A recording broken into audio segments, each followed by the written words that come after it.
Paul Foster Case wrote this book as practical instruction. He founded Builders of the Adytum, or B.O.T.A, a Western esoteric school concerned with inner training. The word Adytum means the inner shrine, the sacred place. That gives the right frame for this book. Its subject is inward construction, how thought, feeling, and action may be brought into better order. Case says the first 7 lessons are meant to be practical. The stated aim is more health, happiness, and security. He is not offering occultism as spectacle. He is offering a method meant to be used. The first lesson begins with a question. What do you want? Case treats that question as the beginning of the work. He says many people never take this first step, and that their failure to do so helps explain failure in other areas. So he interrupts the reader immediately and tells him to take pencil and paper and write down the answer before going further. First of all, then, before you turn this page, take pencil and paper and write your answer to the question below. What do you want? That is a strong opening because it refuses vagueness. A thought left floating in the mind can remain weak for years. Once written, it becomes visible. It can be tested. It can be corrected. It begins to take form. Case then gives the next instruction. The answer is to be shortened and reduced to 1 sentence. He tells the reader to begin with the words, I will apply all my powers to achieve the following aim, and then state the aim as exactly as possible. If the larger objective is off, he says to begin with the first logical step while keeping the final end in mind. That tells you a great deal about the spirit of the lesson. Case is not interested in grand language. He wants a usable aim. Something clear enough to hold in mind, and close enough to life that it can guide conduct now. There is also something generous in that instruction about the first logical step. He does not ask the reader to carry the whole future at once. He asks for the next true move. Later, in the special notice, Case returns to this point more bluntly. He says students often choose aims that are too remote or too vague. Service, spiritual enlightenment, or to know the truth may sound elevated, but he says they are not practical aims in that form. They remain cloudy until they become specific enough to direct present action. That leads to one of the central lines in the lesson. Wishes are vague, hopes are hazy, genuine wants are sharply defined. Case is drawing a real distinction there. A wish may be heartfelt, but still indefinite. It shifts with mood. It has no stable outline. A genuine aim has shape. It can be stated without blur. It gives the mind something firm enough to return to. He develops that idea further by dwelling on the force of the word want. Not timid wishing, but something with enough strength in it to regulate the use of one's powers. He even links this to success understood as correct sequence, getting events and actions to follow in the right order. That is an important point. The lesson is not treating desire as mere intensity. It is treating a real want as something that begins to organize a life. Case also warns that people often aim at symbols instead of realities. His example is memorable. A man held the image of money and later found himself handling large sums that belonged to someone else. The image produced a resemblance, but not the thing itself. The warning is simple enough. One must know what is actually being sought. Someone may say he wants money when what he really wants is stability. Someone may say he wants love when what he really longs for is peace, companionship, or recognition. Someone may say he wants spiritual growth, but unless that becomes a practical discipline, the phrase remains too broad to govern conduct. Case presses the reader towards exactness.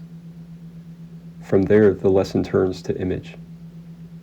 He says that when a want is real and definite, it enables a person to build specific imagery. Then comes the sentence that gives the lesson much of its force. A clear mental image tends to materialize itself as an actual condition or event. He adds a condition at once. The desire must be in accord with the laws of life and justice. That qualification matters. Without it, the statement can sound inflated. In context, the meaning is steadier. A clear aim alters the whole arrangement of the person. Thought becomes less diffuse. Feeling becomes less divided. Attention is less easily pulled away, and conduct starts to fall into line. Later, Case says the issue is not how to acquire some new power, but how to use the power already present and how to form the right kind of mental patterns. He says the hidden force responds to mental direction, and that each of us lives in a world built according to imagined mental pattern. Change the pattern, he says, and the world changes with it. Whether that is heard in a psychological sense, a symbolic sense, or a metaphysical one, the practical implication is the same.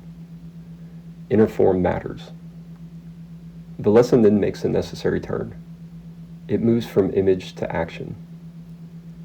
Case says aspiration alone will not take the reader to the chosen goal. There must also be activity. To press the point, he quotes Eliphas Levi. Every intention which does not assert itself by deeds is vain intention. It is action which proves life and establishes will.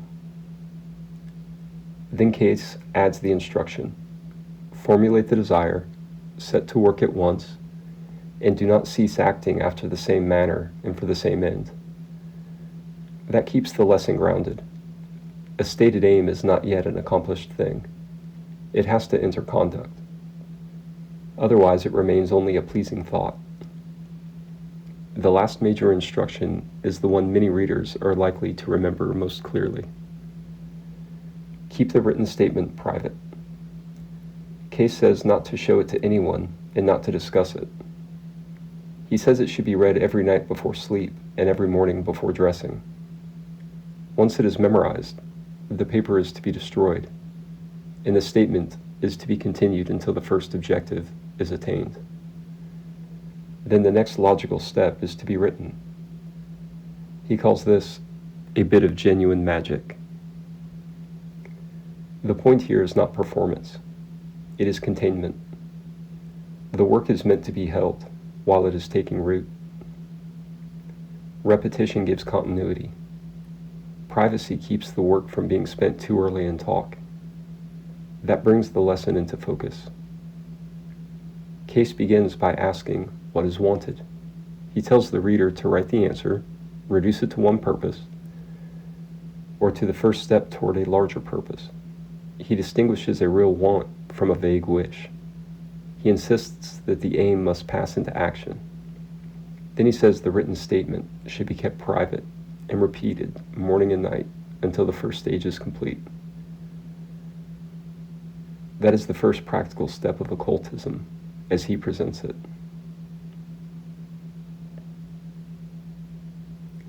If the larger aim is too broad or distant, he says to write the first logical step instead. The final end may be kept in mind, but the work begins with what can actually be undertaken now.